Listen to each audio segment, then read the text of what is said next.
নমস্কার বন্ধুরা, আজকে গাঠি কচুর দুর্দান্ত একটা রেসিপি নিয়ে এসেছি। মাছ মাংসর স্বাদকেও হার মানাবে, এইভাবে একবার রান্না করে দেখুন, খুবই ভালো লাগবে খেতে। ভাত রুটি সব কিছুর সঙ্গে কিন্তু খেতে পারবেন। তো চলুন ঝটপট করে দেখে নিয়ে যাক কী করে বানিয়েছি। তো প্রথমেই এখানে আমি নিয়েছি 250 গ্রাম গাঠি কচু। তো কচুগুলোকে এখন এইভাবে খোসাটা ছাড়িয়ে নিতে হবে। হাতে একটু তেল লাগিয়ে নিয়েছি, তাহলে কিন্তু হাতে যে একটা চুলকানো ভাব হয় কচু কাটার পর, সেটা কিন্তু আর হবে না। তো দেখুন এইভাবে একটা চাকু দিয়ে উপরের পাতলা খোসাটাকে ছাড়িয়ে নিতে হবে। তারপরে কচুটাকে এইভাবে কেটে নিতে হবে। এখানে আমি লম্বা লম্বা করে এইভাবে কেটে নিয়েছি, যাতে কচুগুলো খুব তাড়াতাড়ি রান্না হয়ে যায়, ভেতরে মশলাটা খুব ভালো করে ঢুকে যায়। তো এইভাবে কচুটাকে কেটে নেওয়ার পর খুব ভালো করে ধুতে হবে। 2-3 বার এইভাবে জল পাল্টিয়ে পাল্টিয়ে ধুতে হবে, যত সময় না এই সাদা জল বের হচ্ছে তত সময়। তো দেখুন এখানে জলটা কতটা নোংরা হয়ে গিয়েছে। তো এইভাবে খুব ভালো করে আমি কচুটাকে ধুয়ে নিয়েছি আর একটা প্লেটে নিয়ে নিয়েছি। এখন এখানে দিতে হবে অল্প করে লবণ আর অল্প করে হলুদের গুঁড়ো, আর দিয়ে দিতে হবে অল্প করে লাল লঙ্কার গুঁড়ো। এখানে ঝাল লঙ্কাটা দিলে তাহলে এর ভেতরে খুব ভালো করে ঝালটা ঢুকবে আর খেতেও খুবই ভালো হবে। তারপরে দিয়ে দিয়েছি 1/2 চামচের একটু বেশি বেসন। বেসনটা এখানে অবশ্যই দেবেন। বেসনটা দিয়ে মাখলে তাহলে এই গাঠি কচুতে যে একটা স্লিপার ভাব হয় সেটা কিন্তু থাকবে না, আর এটা ভাজার পরে একদম মুচমুচে হবে। তো দেখুন এইভাবে মেখে 5 মিনিট রেখে দিতে হবে। আর এদিকে একটা কড়াই বসিয়ে দিয়েছি, কড়াইতে দিয়েছি 3 চামচ সর্ষের তেল। রান্নাটা সর্ষের তেলেই করবেন, তাহলে কিন্তু খেতে খুবই ভালো হবে। তারপরে দিয়ে দিয়েছি গাঠি কচুগুলোকে, আর এইভাবে গাঠি কচুটাকে ভাজতে হবে। গ্যাসের ফ্লেমটা অবশ্যই লোতে রেখে এইভাবে ঢাকা দিয়ে দিয়ে কচুটাকে ভেজে নিতে হবে। একটু টাইম নিয়ে ভাজতে হবে, হাই ফ্লেমে বা মিডিয়াম ফ্লেমে ভাজা যাবে না। লো ফ্লেমে ভাজলে এখানে কচুগুলো কিন্তু একদম ক্রিস্পি হবে, আর এখানে 50% কচুটা সিদ্ধও হয়ে যাবে। তো মাঝে মধ্যে ঢাকা দিয়ে দিতে হবে এইভাবে। আর এদিকে দেখুন একটা মশলা বানিয়ে নেব। তার জন্য নিয়েছি 1/2 চামচ কালো সর্ষে আর 1 চামচের একটু কম পোস্ত। আর এখন এই দুটোকে গুঁড়ো করে নিতে হবে জল না দিয়ে। তো এইভাবে প্রথমে একটু গুঁড়ো করে নিলে তাহলে কিন্তু খুব ভালো করে একদম মিহি করে পেস্ট করতে পারবেন। আর প্রথমেই জল দিয়ে দিলে তখন কিন্তু আর এটা ভালোভাবে পেস্ট করা হয় না। তো দেখুন বন্ধুরা, এইভাবে আমি গুঁড়ো করে নিয়েছি। তারপরে দিয়েছি এখানে 5-6 কোয়া রসুন। তো বন্ধুরা, আপনারা নিরামিষ দিনে বানাতে চাইলে তাহলে কিন্তু রসুনটাকে বাদ দিয়ে একইভাবে বানিয়ে নেবেন। দিয়ে দিয়েছি 2টো কাঁচা লঙ্কা। কাঁচা লঙ্কার পরিমাণটা আপনারা বাড়িয়ে কমিয়ে নিতে পারেন টেস্ট হিসাবে। 1/2 চামচ দিয়ে দিয়েছি লবণ, আর একটু জল দিয়ে মিহি করে পেস্ট বানিয়ে নিতে হবে। এদিকে দেখুন কচুটাও বেশ ভালোভাবে ভাজা হয়ে গিয়েছে। তো এইভাবেই কিন্তু একটু কড়া করে কচুটাকে ভেজে নেবেন। এখন এই গাঠি কচুটাকে তুলে নিতে হবে। তো এইভাবে প্রথমে তেলটাকে একটু ঝরিয়ে তারপরে তুলতে হবে। আর এই তেলেই রান্নাটা করে নেব। তার জন্য এখানে দিয়েছি 1/2 চামচ কালো জিরা, একটা শুকনো লঙ্কা, আর এখন এখানে দিয়ে দিতে হবে অল্প করে একটু হিং।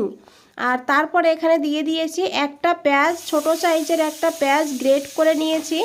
তো আপনারা পেঁয়াজ ছোট করে কেটেও দিতে পারেন, না হলে পেঁয়াজের পেস্ট করেও কিন্তু এখানে দিতে পারেন। তো আমি এখানে পেঁয়াজটাকে গ্রেট করে দিয়ে দিয়েছি, আর পেঁয়াজটাকে হালকা করে একটু ভেজে নিতে হবে, খুব বেশি লাল করে পেঁয়াজটাকে ভাজতে হবে না। আর আবারও বলছি, আপনারা নিরামিষ দিনে বানাতে চাইলে তাহলে পেঁয়াজ রসুনটাকে বাদ দিয়ে একইভাবে বানিয়ে নেবেন। তো তারপরে এখানে দিয়ে দিয়েছি এখানে টমেটো। এখানে আমি একটা ছোট সাইজের টমেটোকে গ্রেট করে নিয়েছি। তো টমেটোকে দিয়ে খুব ভালো করে এইভাবে টমেটোটাকেও একটু ভাজা ভাজা করে নিতে হবে। তারপরে দিয়ে দিতে হবে অল্প করে লবণ, কারণ লবণটা আমরা আগেও দিয়েছি। তো লবণটা এখানে সেটা বুঝেই কিন্তু দিতে হবে। এখন দিতে হবে 1/2 চামচ হলুদের গুঁড়ো আর 1/2 চামচ কাশ্মীরি লঙ্কার গুঁড়ো। কাশ্মীরি লঙ্কার গুঁড়োটা দিলে কালারটা খুব ভালো হবে, সেই কারণেই দিয়েছি। তো আপনারা না চাইলে না দিলেও হবে। তো দিয়ে খুব ভালো করে এইভাবে একটু মশলার সঙ্গে মিশিয়ে নেব। তারপরে এখানে দিয়ে দেব অল্প করে জল। জলটা দিয়ে মশলাটাকে খুব ভালো করে কষাতে হবে। যত সময় না মশলার থেকে তেল ছাড়ছে তত সময় কিন্তু মশলাটাকে কষিয়ে নিতে হবে। তো বন্ধুরা, রেসিপিটা ভালো লাগলে অবশ্যই একটা লাইক দিয়ে দেবেন, শেয়ার করে দেবেন আর কমেন্ট করে অবশ্যই জানাবেন আপনাদের কেমন লেগেছে। তো দেখুন, এদিকে 2 মিনিটের জন্য ঢাকা দিয়ে দিয়েছিলাম লো ফ্লেমে। 2 মিনিট পর ঢাকনাটা খুলে নিয়েছি আর মশলাটাকে আবারও কিছু সময় এইভাবে নাড়াচাড়া করে নিয়েছি। তো এইভাবে মশলাটাকে খুব ভালো করে কষাতে হবে। আর যখন দেখবেন এইভাবে মশলা থেকে তেল ছেড়ে দিয়েছে, তখন এখানে দিয়ে দিতে হবে পেস্ট করে রাখা মশলা। এখানে সর্ষে, পোস্ত আর লবণ, কাঁচা লঙ্কা দিয়ে যে পেস্ট করে রেখেছিলাম রসুন দিয়ে, সেটাই কিন্তু দিয়ে দিয়েছি। দিয়ে খুব ভালো করে এইভাবে মিশিয়ে নিতে হবে। আর এখানে খুব বেশি কষানোর দরকার নেই, 1 থেকে 1.5 মিনিট কষালেই হবে। তো এদিকে দেখুন, জারটা ধুয়ে অল্প করে জলও অ্যাড করে দিয়েছি। আর এখন খুব ভালো করে এইভাবে মিশিয়ে নিতে হবে। বন্ধুরা, রেসিপিটা ভালো লাগলে অবশ্যই একটা লাইক দিয়ে দেবেন। নতুন বন্ধুদের বলছি, চ্যানেলটা এখনও সাবস্ক্রাইব করে না রাখলে চ্যানেলটা সাবস্ক্রাইব করে পাশে থাকুন। নিচে বেল আইকনটা আছে, প্রেস করে রাখুন। যখনই নতুন কোনো রেসিপি দেব, সবার আগে আপনাদের কাছেই পৌঁছে যাবে। তো দেখুন, খুব ভালো করে মিশিয়ে আমি এখানে 1/2 চামচ চিনি অ্যাড করে দিয়েছিলাম।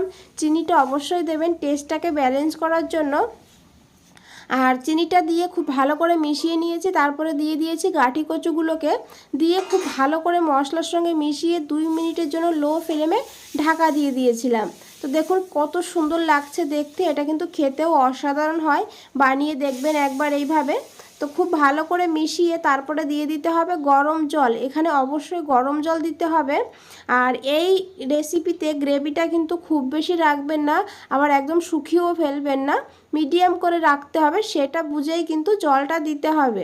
দিয়ে দিয়েছি কাঁচা লঙ্কা আর তারপরে ঢাকা দিয়ে 6 থেকে 7 মিনিট মিডিয়াম ফ্লেমে রান্না করে নিয়েছি। তো দেখুন বন্ধুরা, কচুটা কিন্তু খুব ভালোভাবে এখানে গলে গিয়েছে।